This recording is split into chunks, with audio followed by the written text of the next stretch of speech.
véritable success story de la radio Espace Guinée, les Grandes Gueules, détentrices des meilleurs scores radio en Guinée, de la meilleure émission talk show, a donné le créneau horaire du départ au bureau et du retour à la maison, récoltant depuis des années consécutives le titre d'émission la plus écoutée en Guinée, toutes catégories confondues. Un grand total de plus de 5 millions d'auditeurs ont été fidèles au talk show Les GG, diffusé jour après jour sur toutes les stations du réseau Adafo Média de 9h à 10h30, un exploit qui restera longtemps dans les annales de la bande FM en Guinée. Tous les soirs, vous avez accès à cette émission sur Suite FM Guinée à 18h. Merci de nous rejoindre dans la deuxième partie. C'est un des principaux points de l'accord signé le 10 janvier dernier entre le SLEG et le gouvernement. Mais son application semble se heurter à des difficultés, il faut le dire. Il s'agit du dégel du salaire des enseignants ayant observé le mot d'ordre de grève du SLEG durant la période d'octobre à fin décembre 2018. Il faut dire que ce n'est pas encore acté, une situation qui a donc le don d'agacer et de faire perdre patience aux concernés. À quel niveau ça coince et qu'est-ce qui est prévu pour débloquer cette situation? Monsieur Oumar Tounkara, que nous allons joindre dans un instant, secrétaire général adjoint du SLEG, et monsieur Ismaël Dubaté, lui, il est ministre du budget. Ces questions ce matin: pourquoi a-t-on refusé un ordre de mission à un dermatologue guinéen censé se rendre aux États-Unis pour recevoir une bourse? Les autorités de l'université Gamal Abdel Nasser de Conakry, où enseigne ce médecin, y ont-elles joué un rôle quelconque? Professeur Mohamed Sissé, il faut le dire, doyen de la faculté des sciences et techniques de la santé, il va intervenir ce matin chez les Grandes Gueules. Je le disais avant la pause, oui, découvert ce matin les jeunes et la politique. Et notre invité ce matin, coup de cœur, c'est Fodé Baldé, responsable communication digitale du côté de l'UFR. Il sera dans la deuxième partie de cette émission, les Grandes Gueules sur Radio Espace Guinée. Et en direct, nous avons monsieur Oumar de Tounkara. Oumar Tounkara, bonjour.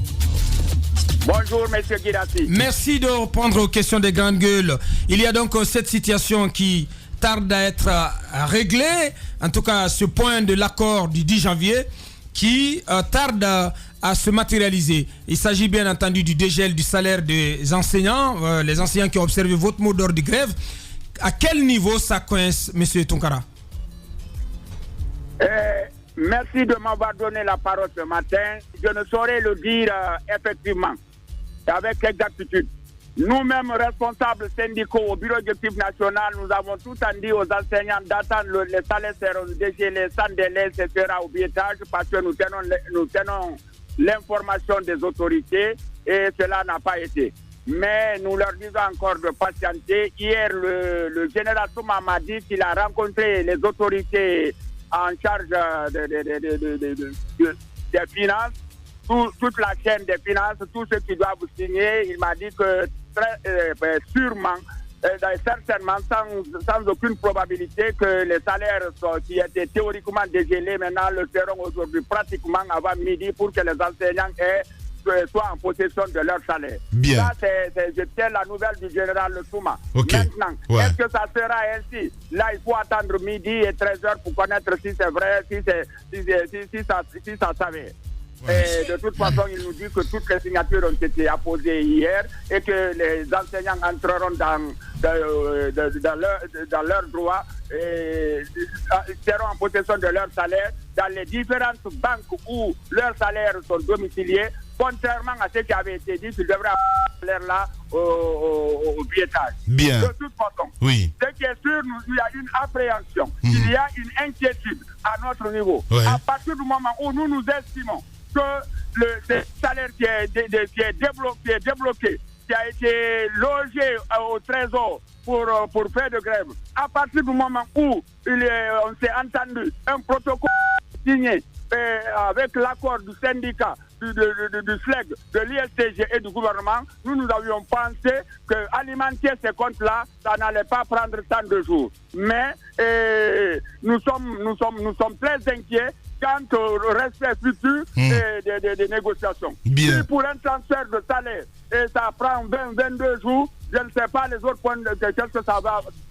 prendre. Bien. Alors que en tant que commis de l'État, quand nous nous entendons sur un protocole d'accord, il est bon, il est normal, il est logique, il est sérieux, que chaque partie soit respectueuse des engagements pris. Les enseignants ont trop souffert. Il y a eu de l'humiliation, il y a eu de l'endettement, il y a eu des gens qui ont renvoyé, qui ont été obligés d'amener leurs épouses à leur belle famille. Donc qu'on cesse de nous mettre dans des situations inconfortables. Il faudrait que nous cessions que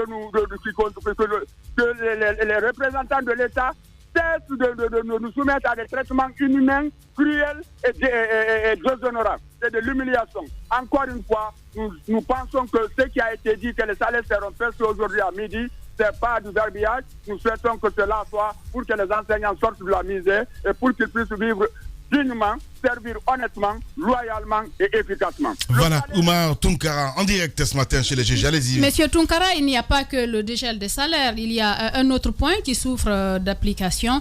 Je pense que c'est les enseignants qui ont été mutés pour faire de grève. Quelle est leur situation aujourd'hui?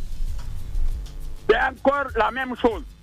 On a dit que tous les enseignants qui ont été mutés, démis de leurs fonctions pour faire de grève, que ce soit à l'enseignement, que ce soit au ministère de l'Éducation nationale et que ce soit au niveau de l'enseignement supérieur, de les rétablir dans leurs droits et dans leurs postes initiaux. Mais jusqu'à ce jour, au moment où je vous parle, beaucoup d'autorités sont hostiles à cela. Certains disent même que l'accord est valable à Conakry, mais c'est pas valable à leur niveau. Bien, Oumar Tounkara en direct. Allez-y, mon cher Moussa.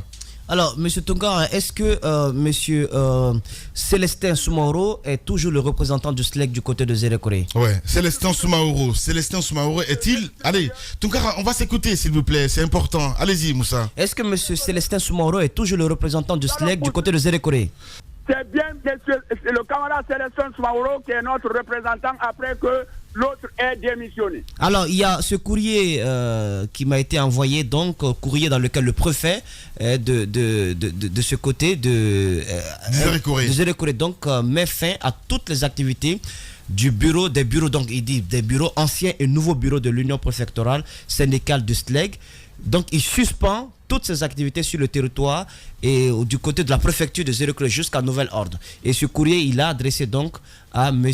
Célestin Soumaoro. Alors, est-ce que vous êtes au courant de cette suspension, de cet acte pris par M. le préfet du côté de Zérékoré, et que comptez-vous faire? Peut-être que moi, je ne suis pas au courant, mais c'est possible que le général Souma soit au courant. C'est encore une violation récurrente des libertés syndicales. Le préfet n'a pas à se mêler des problèmes syndicaux. Il est représentant du ministère de l'administration du territoire et de la décentralisation.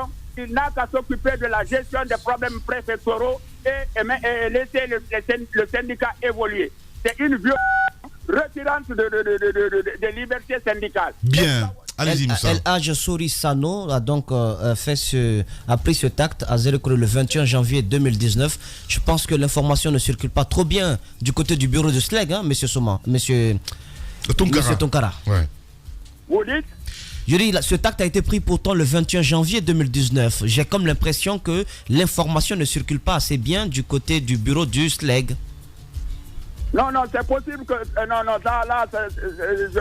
peux rien dire, mais pour le moment, moi, je n'ai pas vu la copie. Bien. C'est possible que ce soit moi seul qui n'ai pas vu la copie. Voilà, on va t'envoyer ça par WhatsApp. Allez-y. Dernière question peut-être. Peut-on savoir quels sont les critères qui ont été mis en avant par le gouvernement, par les départements en charge des finances, du budget et des finances, en ce qui concerne le dégel? À quelles conditions il fallait se soumettre pour obtenir ce dégel, M. Tounkara? Il n'y a aucune condition préalable, sinon que d'aller en classe, commencer à enseigner. Et nous nous sommes engagés dans le protocole à organiser des cours de rattrapage. Donc il n'y a aucun préalable qui ne soit respecté. C'est un dysfonctionnement de l'administration, il faut le dire tout court, c'est cela. Donc le dégel est obtenu théoriquement, mais nous attendons qu'il soit pratique aujourd'hui, comme l'a dit le général Souma. Bien. Camarades, salut. Salut. Politiciens véreux, fonctionnaires corrompus, promoteurs immobiliers voyous, justice passive. La Guinée devient-elle mafieuse ? Les grandes gueules d'Adafo Média ne lavent pas plus blanc, mais vous permettent de défendre votre pays en vous informant. Avec les grandes gueules d'Adafo Média, dénoncez les turpitudes, nous garantissons le secret des sources. Envoyez vos documents à espacefmguinée.info, rubrique Contact. Les grandes gueules d'Adafo Média ou le socle de la liberté d'expression en Guinée.